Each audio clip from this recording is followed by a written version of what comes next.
Supreme court ने electronic voting machine के verification के लिए पॉलिसी बनाने की मांग वाली एसोसिएशन फॉर डेमोक्रेटिक रिफॉर्म यानी कि एडीआर की याचिका पर सुनवाई की और इस दौरान सुप्रीम कोर्ट ने बड़ा फैसला सुनाया है। एडीआर ने याचिका में कहा है कि ईवीएम के वेरिफिकेशन के लिए चुनाव आयोग की तरफ से बनाए गए स्टैंडर्ड ऑपरेटिंग प्रोसीजर यानी कि एसओपी सुप्रीम कोर्ट के अप्रैल 2024 में दिए गए फैसले से मेल नहीं खाते हैं, जिस पर chief justice of India Sanjeev Khanna और जस्टिस दीपांकर दत्ता की बेंच ने चुनाव आयोग को निर्देश दिया है कि सुनवाई की प्रक्रिया पूरी होने तक ईवीएम यानी कि इलेक्ट्रॉनिक वोटिंग मशीन में कोई डेटा रिलोड ना करें और ना ही किसी डेटा को डिलीट किया जाना चाहिए।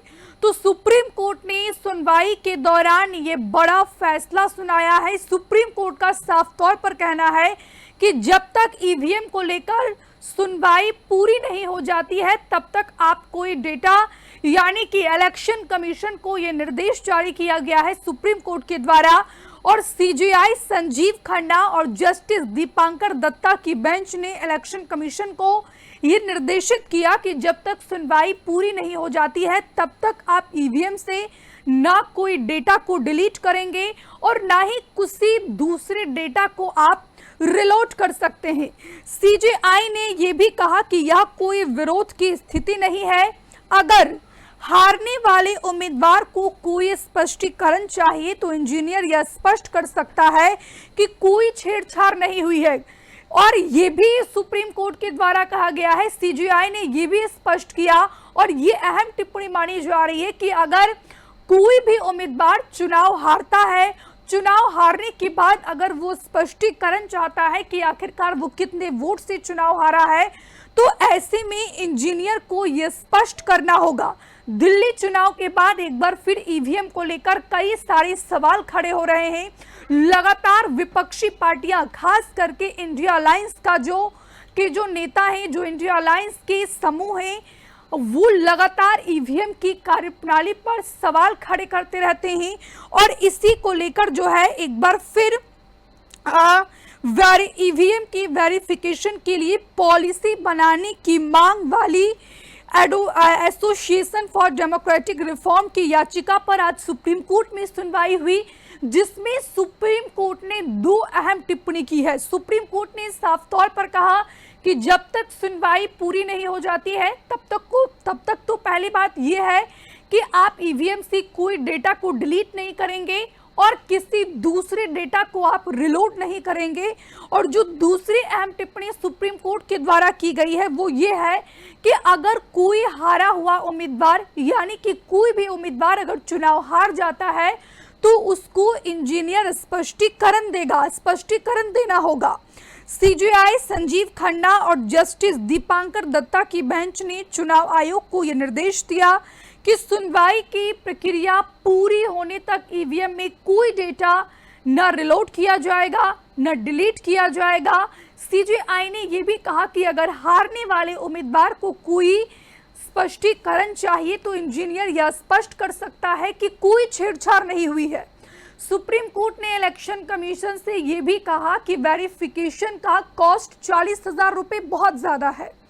कोर्ट ने इस कॉस्ट को भी कम करने का आदेश दिया है। इलेक्शन कमीशन को अब सुप्रीम कोर्ट में ईवीएम की मेमोरी और माइक्रो कंट्रोलर डिलीट करने की पूरी प्रक्रिया की जानकारी देनी होगी और अगली सुनवाई 3 मार्च से शुरू होने वाली अगले हफ्ते में होगी।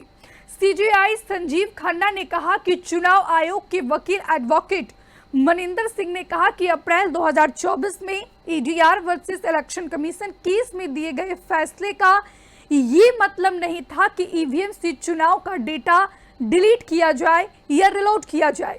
उस फैसले का मकसद यह था कि चुनाव होने के बाद ईवीएम मैन्युफैक्चरिंग कंपनी का कोई इंजीनियर मशीन को वेरीफाई और चेक कर सके।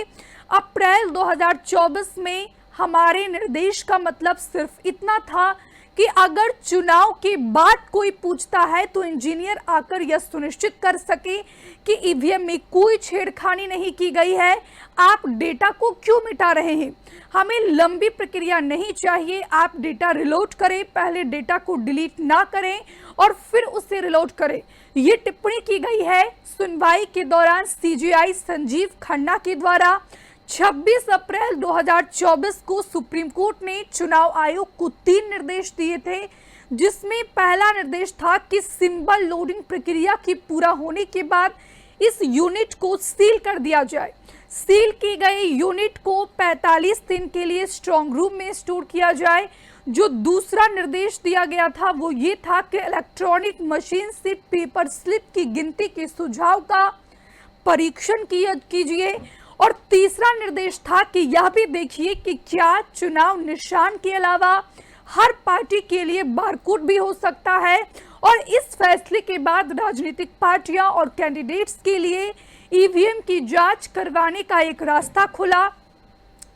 और वो भी हम आपको बताते हैं कि आखिरकार कैसे रास्ता खुला। दूसरे या तीसरे नंबर पर आने वाले किसी कैंडिडेट को शक है तो वह रिजल्ट घोषित होने के 7 दिन के भीतर अपना शिकायत दर्ज करवा सकता है।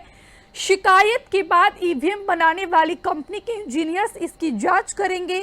किसी भी लोकसभा क्षेत्र में शामिल विधानसभा क्षेत्रवार की टोटल ईवीएम्स में से 5% मशीनों की जांच हो सकेगी और इन 5% ईवीएम्स को शिकायत करने वाला प्रत्याशी या उसका प्रतिनिधि चुनेगा। इस जांच का खर्च कैंडिडेट को ही उठाना होगा। चुनाव आयोग ने बताया कि जांच की सीमा और खर्च को लेकर जल्द ही जानकारी शेयर की जाएगी। जांच के बाद अगर ये साबित होता है कि ईवीएम से छेड़छाड़ की गई है तो शिकायत करने वाले कैंडिडेट को जांच का पूरा खर्चा लौटा दिया जाएगा। हरियाणा के कांग्रेस नेताओं की याचिका कोर्ट ने खारिज कर दी। जब भी इस देश में चाहे वो लोकसभा का चुनाव हो या फिर विधानसभा का चुनाव हो, कहीं भी चुनाव होता है, कोई भी चुनाव होता है, तो इस देश में ईवीएम को लेकर रार छिड़ जाती है।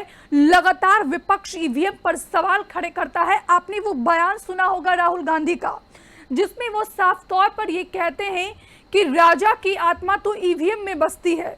उनका जो राजा जो उनका अटैक था वो प्रधानमंत्री नरेंद्र मोदी पर था। एक बार फिर से दिल्ली चुनाव का परिणाम सामने आया है।